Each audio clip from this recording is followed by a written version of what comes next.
Mifa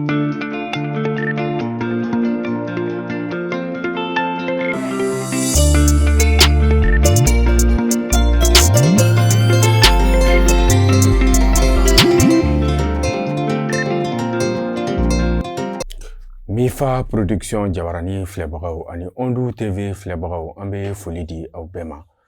Nin ye aw ka laseli kɛnɛ ale sigilen aw denkɛ n'aw balimakɛ fɛ Sheikh Bukadari Magasuba a y'aw bisimila. An ka bi bakurubaw an bɛna an da don san 2025 an ka furancɛla fanga ɲɛma n'o ye Général d'armée Assimi Goïta ale y'o san ta k'a kɛ Mali ka seko a n'a ka dɔnko ka se k'o don bɛrɛ la. O ko kromo karili kɛra an ka premier ministre fɛ an bɛna an da don o la. O tɛmɛnen kɔ fɛn min ye an ka jamana maabaw fo ka se an ka laadalamɔgɔw ani diinɛmɔgɔw olu tagara sanmɛ foli la an ka furancɛla fanga ɲɛma fɛ yen nɔ. O ni général sigira ka kuma laseli caman ani kunnafoni caman a y'olu di an bɛna olu fɛnɛ di aw ma an ka bi jamu kɔnɔ. I n'a fɔ kunnafoni daminɛ kun ye a da aw tulo kan cogo min na an ka furancɛla fanga ɲɛma ale ye ɲɛfɔli kɛ ɲɛfɔli min kɔnɔna na a y'a yira k'a fɔ san 2025 o bɛna kɛ san ye san mun bɛna Mali ka seko n'a ka dɔnko ka se k'o don bɛrɛ la walasa an ka sifinnakaw jamana ni ka laada a ka tagabolo ani an ka seko n'an ka dɔnko u bɛ se k'o ta k'o kɛ baara ye don n'a nataw kɔnɔ ka se ka Mali kura k'ale baaraw lataga ɲɛ. O de hukumu kɔnɔ an ka furancɛla fanga ɲɛma ale alamisa tɛmɛnen o baaraw kromo karili ale y'o baaraw kɛ. I bɛ a jateminɛ ka se fɛn min an ka seko n'an ka dɔnko ani an ka dunanjigiw dunanw bɛ se ka na an ka yɔrɔ minnu k'olu jateminɛ ka se k'olu don bɛrɛ la. Nin baara ninnu bɛ ka kɛ fɛn min ye hali bi Mali k'ale tɔgɔkɔrɔ lasegin a ma wa baara kura minnu bolo dalen don seko ni dɔnko kɔnɔna na olu bɛ se ka don bɛrɛ la walasa an ka seko n'an ka dɔnko u bɛ se ka jamana ni nafa don n'a nataw kɔnɔ. O tɛmɛnen kɔ kulubakaw fɛ yen nɔ fɛn min ye sankura ale sanmɛ siraw fɛ an ka furancɛla fanga ɲɛma n'o ye Général d'armée Assimi Goïta ale y'an ka laadalamaw diinɛ ɲɛmaw Bamakɔ tu tigɛbagaw ani an ka dugutigilakaw u y'olu bisimila. Bisimila mun kɔnɔna na u ye baro sugu kɛ laɲiniw caman kɛra fɛ. O de hukumu kɔnɔ an ka furancɛla fanga ɲɛma a ye da don fɛn min ye kurantigɛ ko wagatiw la kɛrɛnkɛrɛnnenya nin wagatiw la fɛn min ye donna tɛmɛnenw na a kun ye an ka centrale solaire ka se k'o baara ninnu ɲɛfɔ nka gɛlɛya dɔw donna a kɔnɔ. Furancɛla fanga ɲɛma a ye da don gɛlɛyaw la an ka togo lajɛ. Centrale solaire mun sigi sen kan Safo Cagadugu ani Sanakɔrɔba olu bɛ sen na o baara daminɛ a yɛrɛ ta dɔɔni ala ko tiɲɛ ta dɔɔni mais a baara daminɛlen don a baara fana dɔw ye tan mun na a fɔra dɔrɔn ko centrale solaire bɛna kɛ dɔw taara maire dɔ taara yɔrɔ feere mɔgɔw ma dɔw fana taara so jɔyɔrɔ la. Bon f'i ko so ci a bɛ fɔ gɛlɛya bɛ jamanadenw kan kuranko b'u la yɔrɔ dɔ bɛ ɲini ko fɛ kuran mina bila yen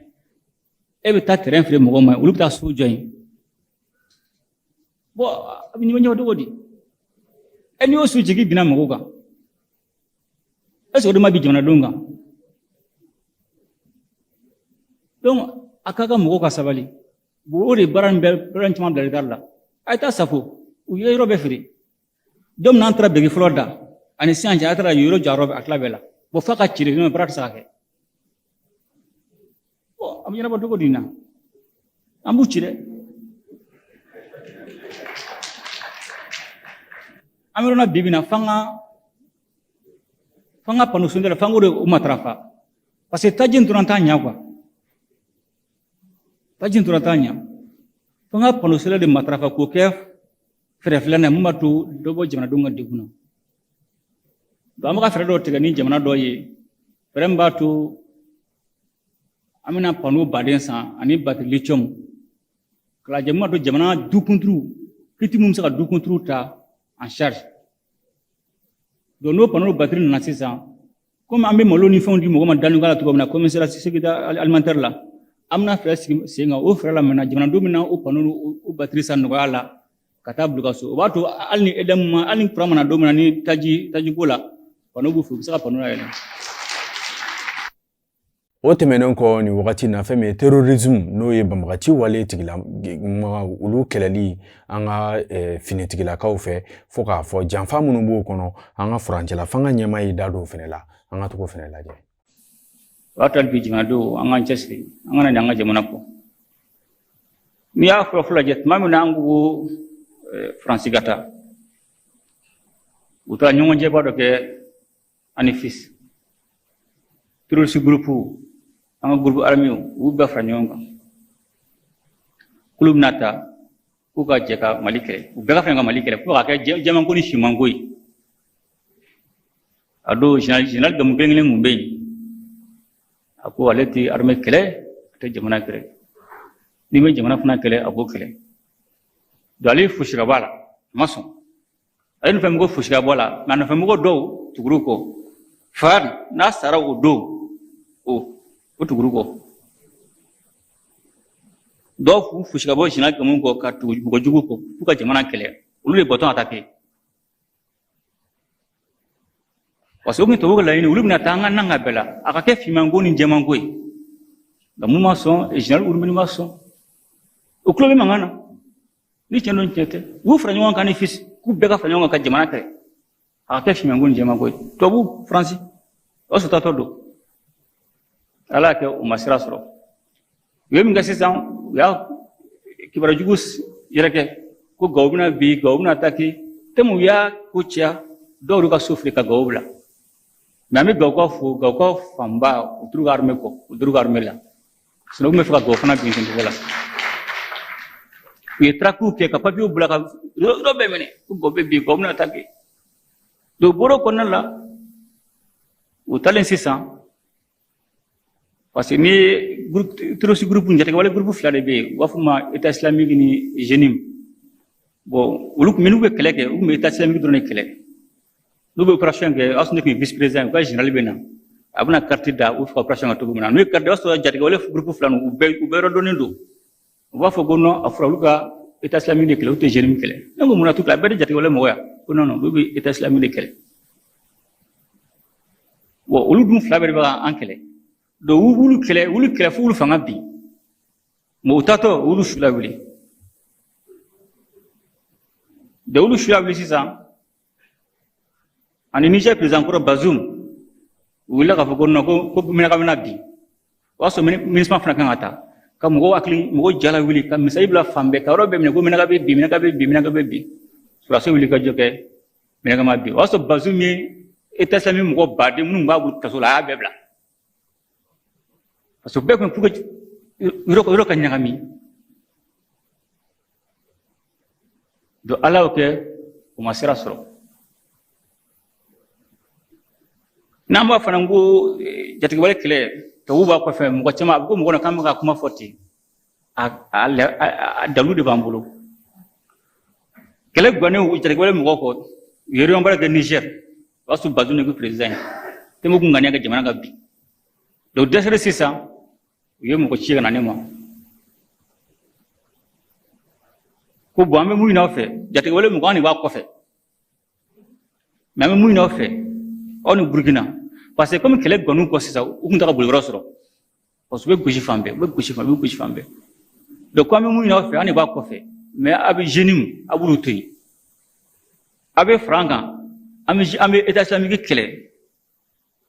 olu fanga bɛ yen mais an bɛ dɔɔnin to yen mais pour que a ka dala k'an de b'a kɔfɛ an bɛ kalo kelen d'a ma kalo kelen a ka kan tɛ attaquer a ka dugu tɛ attaquer mais n'o kalo kelen tɛmɛna ka sɔrɔ dugu ma se ka mɔgɔ si ma a bɛ fara an kan an bɛ groupe dɔ ninnu kɛlɛ maintenant k'u bɛ mɔgɔ si la Burkina ne Burkina président n ka kana sɔn maintenant jamana wɛrɛ bɛ yen u ko k'olu ka sira bila parce que Mali kelen kuru bɔrɔ tun t'u bolo bilen Mali ni dugu bɛ frontière la Burkina frontière la ko f'olu ka sira bila u ka dugu kɔnɔ donc u ye pression da olu kan olu sɔnna an kɔni ma sɔn an ko n'u y'an kɛlɛ an b'u kɛlɛ n'u y'an ka jamana to an b'u to yen donc olu dugu min y'u ka donda d'u ma u tɛmɛn'u ka dugu sira ye olu dugu de bɛ ka attaquer bi na Mali ni Niger wala ni Burkina dugu fɛn bɛ ka attaquer bi olu de ye donda d'u ma n ko jatigɛwale mɔgɔ ka mɔgɔ tɛ mɔgɔ teri tɛ i y'a jira cogo a b'i kɛlɛ parce que a b'i kɛlɛ mun na tubabu de b'a kɔfɛ ni tubabu bana tubabu ka kuma don o don u bɛ mɔgɔ kelen de su la anw do fina bulu dugu de bɛ ka attaquer bi an ka sira foyi t'a la parce que an b'a kɔnɔ nin y'a san 10 ni kɔ ye an ka sira foyi t'a la donc a y'a f'u ɲɛna k'u kana sɔn mais bi u b'u attaquer o kɔfɛ u ye drone belebeleba dɔ wuli drone belebeleba dɔ ka na ka don Mali kɔnɔ u donna Mali kɔnɔ dɔrɔn armée drone radar y'a ye a tun bɛ fo sanfɛ belebele don a tun bɛ sanfɛ ministère défense ne wele ko drone dɔ donna jamana kɔnɔ k'u bɛ fɛ ka bombarder ne ko n ka donna yɔrɔ jumɛn fɛ u y'a dugu tɔgɔ fɔ an kɛrɛfɛ dugu dɔ don degun t'an n'olu cɛ an ko n ka kana bombarder n k'a to an ka m'olu ɲininka donc ne ye mɔgɔ ci ka taa a président ma k'a photo n'a fɛn bɛɛ yira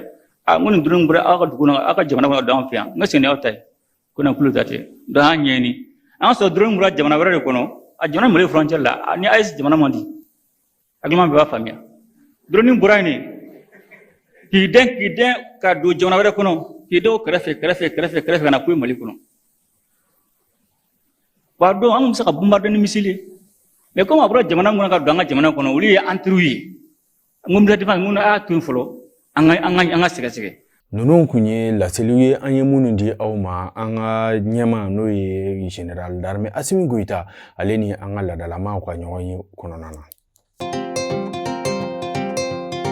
An b'a da o tulo kan k'a fɔ an ka finitigiw ka lafasa ɲɛma min bɛ yen nɔ n'a bɛ fama état major général des armées ale ko a bɛ bɛɛ ladɔnniya an ka dɔn k'a fɔ wagati nin kɔnɔna na ka kɛ ka bɛn ni janvier kalo tile 8 wagati ye nɛgɛ kanɲɛ 17 ale tɛmɛni ni sanga 30 ye a bɛ ko fɛn min ye banbagaci kɛwale tigilamaw u tun bɛ fɛ ka ɲangini ta ka ɲɛsin an ka dugu ma dugu ni ale tɔgɔ ye Janga Sagu Mopti ale mara la o de hukumu kɔnɔ an ka finitigilakaw wulila ka se k'u jɔ u jɔyɔrɔ la kosɛbɛ o de hukumu kɔnɔ k'a fara an ka sɔrɔdasi minnu bɛ kɛlɛ kɛ dugu ma ani an ka sanfɛ pankuru u sera ka nin banbagaci wale tigilama ma 14 u sera ka dankari olu la moto 9 ani u ka kɛlɛkɛminɛnw caman an ye tɛgɛ da olu kan o de hukumu kɔnɔna na sa i bɛ a jate minɛ o dugu cɛ ni kilomɛtiri 15 kɔnɔna na an ka sanfɛ pankuru u ye gosili kɛ ka ɲɛsin terroriste dɔw fɛnɛ ma o yɔrɔ kelenw fɛnɛ la ka bɛn fɛn min ye o yɔrɔ worodugulan fanw fɛ o de ka daw tulo kan k'a fɔ an ka finitigiw kelen dɔ ka wuli ka jɔba kɛ nin wagati na ka se ka dankari banbagaci kɛwale tigilamaw la o de la fɛn min ye u ka lafasa ɲɛma n'o ye état major général des armées k'a b'an ka finitigiw fo a b'u fo u ye wulikajɔ min kɛ wa wulikajɔ nin u y'a kɛ baara dɔɔni kɔnɔna min na ani bonya kɔnɔna min na ka se ka dugu lakana u bɛ fo k'a da o hukumu kɔnɔ ko ni an tora ɲɔgɔn fɛ an bɛ sebaya sɔrɔ banbagaci kɛwale tigilamaw kan. Tarata tɛmɛnen n'o bɛnna janvier kalo tile 7 ma fɛn min ye an ka suguba min bɛ sigi Bankasi kɔnɔna na tasuma ale de wulila o sugu kɔnɔ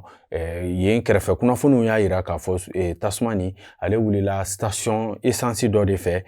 ka sɔrɔ k'i kunda sugu kɔnɔna kan a kɛlen ka sugu sɔrɔ fɛn min ye magasinw caman a ye tasuma ye wulu sɔrɔ ani u ka bolomafɛn minnu tun bɛ sugu kɔnɔ tasuma ye wulu sɔrɔ nka kunnafoniw b'a yira k'a fɔ fɛn min ye maa si ni ma to nin na nka fɛn min ye an b'a fɔ minɛn caman olu de jenina o kɛra tiɲɛni ani mɔgɔw ka nafolomafɛnw caman o de hukumu kɔnɔ fɛn min ye an ka protection civile maaw olu sera ka dankari tasuma nin na a wagati kɔnɔ ka se ka tasuma faga.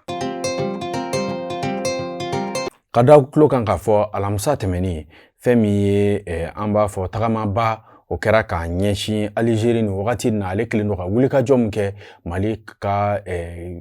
kow kɔnɔna na ka se k'i sen don Mali jamana kunkankow la o de hukumu kɔnɔna na fɛn min ye u ka minisiri mun ɲɛsinnen don kɔfɛ kow ɲɛnabɔli la wagati tɛmɛnen na ale bɔra ka kunnafoni di kɛ kunnafoni di ma bɛn an ka jamana ɲɛmaw ma a man bɛn jamanadenw ma o de hukumu kɔnɔ alamisa tɛmɛnen fɛn min an ka société civile ani jɛkulu min sigilen don ka se ka an ka finitigiw lafasa n'a bɛ fɔ o ma ko collectif de défense des militaires olu fɛnɛ ye wulikajɔ kɛ ka ɲɛsin u ka Algérie ambassade ma Dawudabugu o de hukumu kɔnɔna na u ye sɛbɛn yɛrɛ kɛ ka ɲɛsin Algérie ɲɛmaw ma u ka dɔn k'a fɔ waliya min b'u bolo nin wagati na ba Maliba a tɛna jɛn'a bi a tɛna jɛn'a ye sini fɛn min ye an ka jamana lakanani o ye diyagoya de ye anw kan.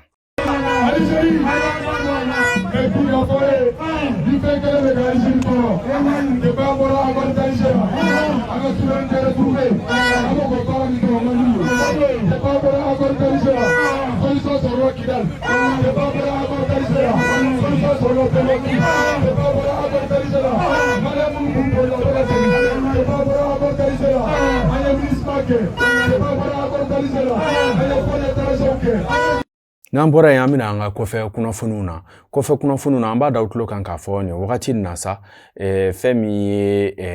Cadikaw fɛ yen nɔ ko basigi ale nana yen k'a sababuya kɛ alamisa su tɛmɛnen sa banbagaci kɛwale tigilama dɔw olu nana ka na mugu ci fɛn min ye u ka palais da yɛrɛ la o de hukumu kɔnɔna na u ka finitigiw ka wulikajɔ bonyara fɛn min ye maa 19 olu bɔnɛnaw nin na fɛn min ye nin asanya n'o ye maa minnu kun nana k'u bɛ don palais kɔnɔ o maa 18 ɲɔgɔn na olu fagara u ka gouvernement ka laseli kɔnɔna na nin wagati na ko basigi seginna hali sira datugu minnu kun kelen don siraw bɛ dayɛlɛnna walasa maaw bɛ se ka taga u ka baaraw kɛ nɔgɔya la.